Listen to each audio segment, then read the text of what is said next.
bahwasanya baginda Rasulullah sallallahu alaihi wasallam bersabda, "Man zalama qaida shibrin." Siapa yang menzalimi, artinya zalim di sini yang mengambil dengan paksa atau mengambil dengan sesuatu yang tidak sesuai dengan haknya, ya, baik itu dicuri ataukah menipu, ya, ataukah dengan curang. Nah, ini namanya manzalama. Qaida ay qadra, dengan ukuran. Shibrin, satu jengkal. Qaida shibrin ay qadra shibrin, dengan ukuran satu jengkal saja.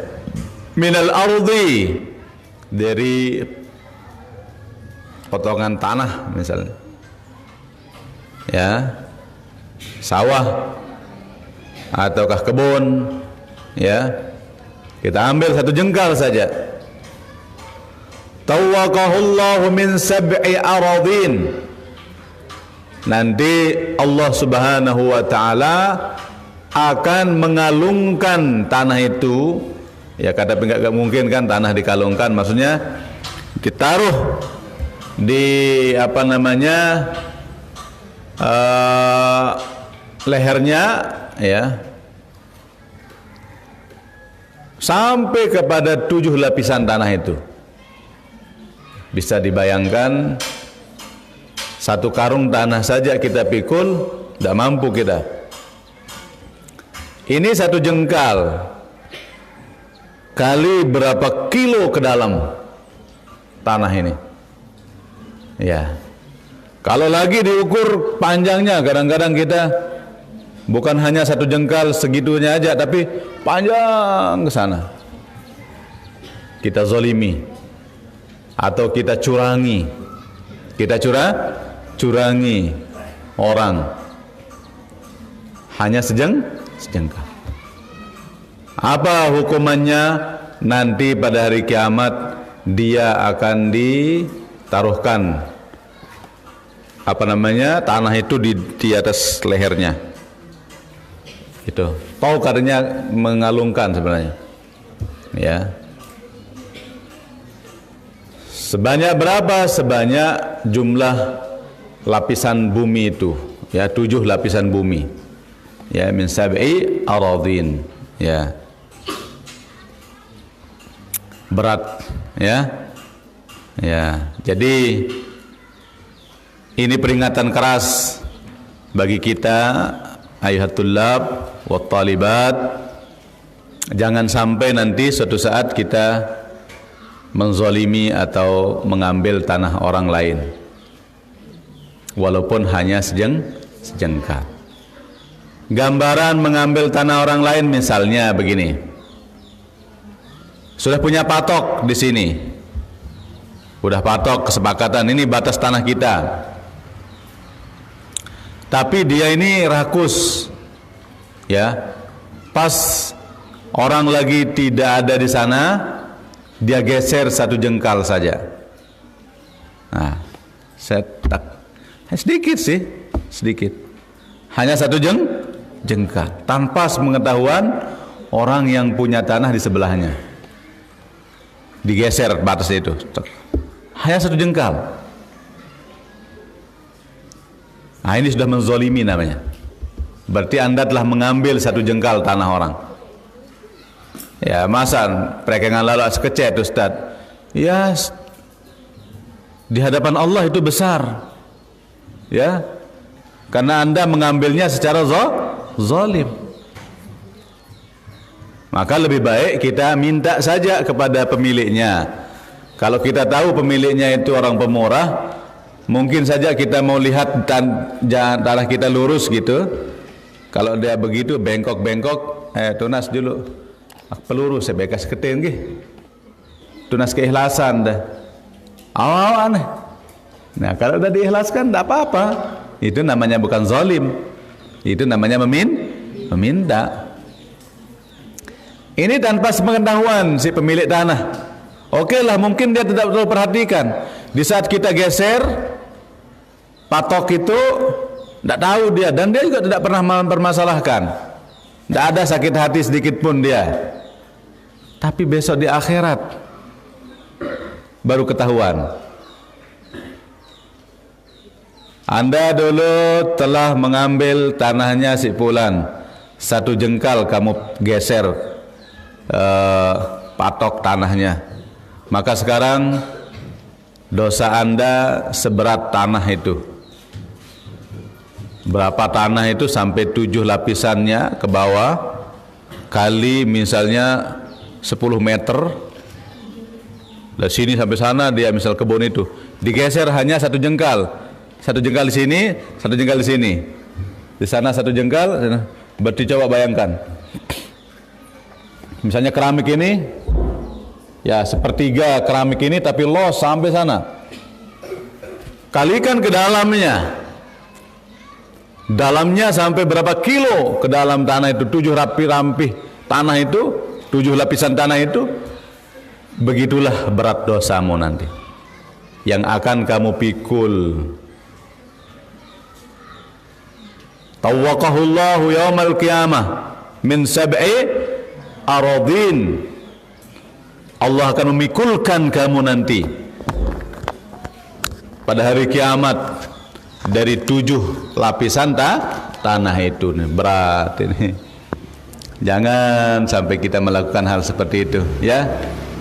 Ya. Kalau saya di sini jarang sih saya beli pribadi, saya beli untuk para pesantren. Kalau saya ajak langsung secara jelas minta sama pemiliknya. Dan nyumbang sekedip jak madrasah nggih. Ak peluru saya sekedip ini. Oh nggih sila lamun jak madrasah. Itu namanya mengajak orang supaya dia beramal. Lamun dia pemenuh dan beramal soal. Dan ini sulit dia beramal kalau tidak digituin. Tiba-tiba dia menyerahkan 2 jengkal, 3 jengkal, sulit dia. Nah, sehingga kita minta dia supaya dia berterima kasih dia kalau itu aja. Nanti di akhirat dia berterima kasih. Terima kasih Ustaz, untung dulu sudah ajak tiang beramal walaupun sejengkal, besar pahalanya. Nah, itu berterima kasih dia. Tapi kalau kita ambil untuk pribadi kita tanpa minta izin lagi, ini akan besar dosa kita. Dan dia akan marah besok pada hari kiamat. Ya Allah, saya tidak mau dah. Pokoknya saya harus dibayar itu. Dibayarlah dengan dosa orang itu atau pahala kita diambil. Kalau pahalamu masih, kalau sudah tidak ada, dosa orang itu yang dipindahkan ke kita. Na'udzubillahi. Berapa ukurannya? Ya ukurannya sebanyak tanah lapisan itu. Ini kalau 1 jengkal, itu pun sudah banyak sekali. Kalau kita ambil tanah orang 1 are, gimana? 1 are kali 7 rampih. Ya Allah. Ini kalau orang beli tanah saja, ini kan banyak orang yang ngeruk tanah gunung-gunung itu ya, pakai dam. Itu dijual sampai berapa dam itu? Hanya sedikit, itu ratusan dam. Itu belum lapisan yang ketujuhnya, itu baru hanya 1 lapisan saja. Udah ratusan dam. Ya Allah, gimana besarnya nanti dosa kita kalau kita ambil tanah orang 1 are. Berarti ya Allah, tidak ada artinya kita ibadah banyak-banyak, habis untuk kita nyaur. Ya. Makanya jangan sampai terjadi. Ya, kita sebagai santri yang sudah mendengar hadis ini, mudah-mudahan jangan sampai kita melakukan hal seperti itu. Sekalipun 1 senti, 2 senti jangan. Ini kadang-kadang kita punya sawah, ini sering terjadi. Ini sawah kita, ini sawah orang. Ya, ada di antaranya itu ada pematang, pelepe, alias osok. Timur osok dia bilang. Bahasa kita pelepe. Pelepe. Kamu bilang apa? Usuk. Onde dia. Ya. Kalau bahasa Gonjongnya pematang. Bahasa Gonjongnya pematang. Pelepe itu sudah pematang. Ya. Ini kan bersamaan ini. Pelepenya saya sama India ini sama pematangnya. Garis batas antara dua sawah ini. Ya. Terus kita curang. Setiap kita selesai nenggala menggarap sawah itu, digarap, ya. Kan kita bersihkan dia anunya, pematangnya ya. Pepes kan? Dipepes. Dia hanya mepes saja dia. Enggak dia lagi ya, tempel lagi dengan tanah. Ya, kalau orang yang tindih setelah dia pepes itu supaya bersih rumput-rumputnya, ditumput lagi kan pakai tanah yang basah itu supaya kembali lagi seperti biasa. Ini enggak, dia keruk begini. Sedangkan yang sawah sebelahnya dia begitu, dia tempel terus. Hanya bergeser sedikit demi sedikit, 2 cm, 3 cm, tahun demi tahun sejengkal jadinya.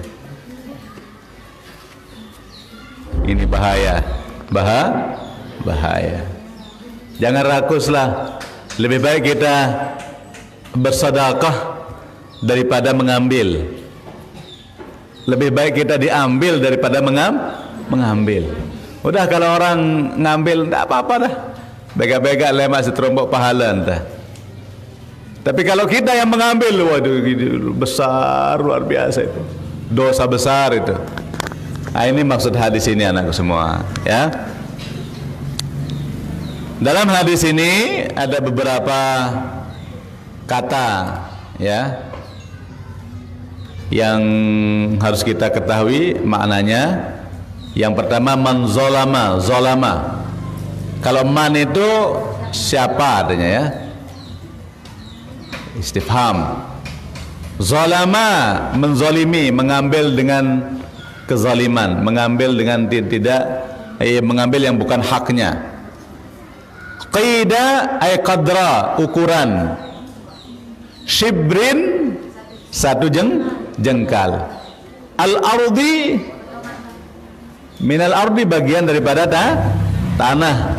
Al-ard, sawah, bisa secara umum al-ard itu tanah ya. Bisa tanah sawah, bisa tanah kebun, bisa tanah gunung, ya, ataukah jalan, ya. Ada juga kadang-kadang jalan yang dia zolimi.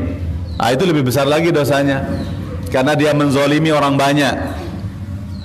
Tadinya jalan itu bisa orang lewat pakai truk lewat sana. Lama-lama karena dia terus ngambil, akhirnya Cidomo pun tidak bisa lewat. Gara-gara dia. Naudzubillahi. Itu gimana dosanya? Semua manusia dapat dia berdosa. Ya, Masya Allah. Ya. Lebih baik kita tambah supaya jalan itu luas. Ya.